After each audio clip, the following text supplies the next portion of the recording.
Una vez los pronunciamientos militares hubieron triunfado o fracasado,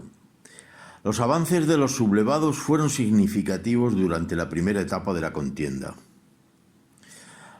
La profesionalidad de las fuerzas africanas, comandadas por la mayor parte de la oficialidad y reforzadas por las tropas indígenas del protectorado marroquí, se impusieron a la desorganización de las milicias populares y lo que quedaba del ejército que permaneció fiel a la República. Sin embargo, el objetivo de tomar Madrid, con el que tal vez hubiera concluido la guerra, no pudo conseguirse hasta finales de marzo de 1939, lo que mantuvo en pie la esperanza de los republicanos, a pesar de que el gobierno no tardó en trasladarse a Valencia y, por último, a Barcelona. En ayuda de los rebeldes acudieron divisiones de Alemania e Italia con abundante apoyo aéreo, mientras que la República se radicalizó políticamente, tomando el Partido Comunista las riendas del ejército y acercándose a la URSS, la única potencia que ofreció apoyo al gobierno legalmente constituido. El acercamiento al comunismo tal vez resultó determinante para la resolución de no intervenir por parte de las democracias occidentales, que, timoratas con la política de Hitler y recelosas del cariz comunista del gobierno republicano, denegaron su auxilio. Tan solo acudieron en su ayuda, a título personal, numerosos combatientes que formaron las brigadas internacionales, pero que no tuvieron peso a la hora de determinar el signo de la guerra. Es de destacar el maltrato que recibieron los refugiados republicanos en territorio francés,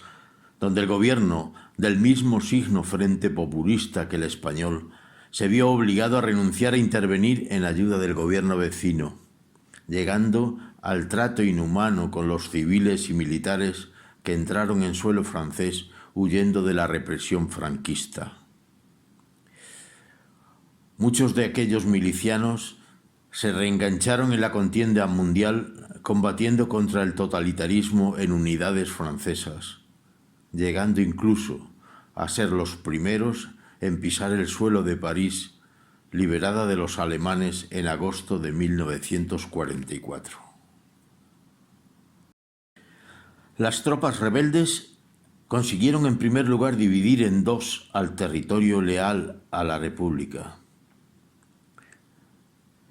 Y más tarde, las unidades franquistas avanzaron casi sin resistencia hasta la frontera con Francia.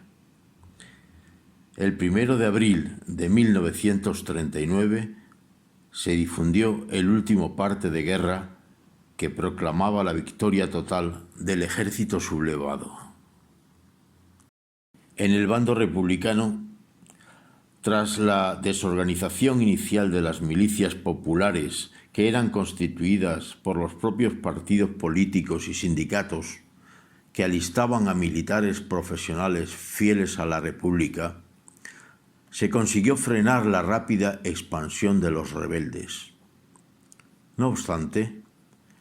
entre las propias filas republicanas se dieron los mayores enfrentamientos entre comunistas, partidarios de organizar el ejército y dedicar los mayores esfuerzos a la victoria bélica, y los anarquistas, empeñados en hacer la revolución simultánea y resistentes al principio de autoridad. Esta pugna tuvo lugar especialmente en Cataluña y más concretamente en Barcelona, ciudad que tras el fracaso del golpe militar quedó en manos de los sindicatos anarquistas CNT-FAI y los comunistas antiautoritarios del POUM. El enfrentamiento llegó a su culmen en mayo del 37, cuando en las calles de Barcelona quedaron entre 500 y 1.000 personas fallecidas y 1.500 heridas. La guerra civil terminó oficialmente el 1 de abril de 1939, pero la represión, los asesinatos, los juicios sumarios y fusilamientos masivos continuaron durante años en un clima de terror que solo se apaciguó en parte tras la apertura al extranjero que supuso el fin del aislamiento. La represión continuó más pausada, aunque no remitió hasta algún tiempo después de la muerte del dictador. Las últimas ejecuciones tuvieron lugar 2 meses antes de la muerte de Franco, y tras el óbito quedaron los llamados grupos incontrolados y la brutalidad policial que se tradujo en algunas muertes, hechos que nunca fueron juzgados en España, quedando encomendada a la justicia de otros estados la investigación de algunos de sus presuntos responsables. Paradójicamente, aparte de los muertos por revanchas personales que aprovecharon el conflicto, amparados por la impunidad que suponía haber sido combatiente del bando vencedor, los que tuvieron la suerte de ser juzgados por tribunales de militares que se rebelaron contra la República fueron condenados y muchos fusilados los primeros años por auxilio a la rebelión.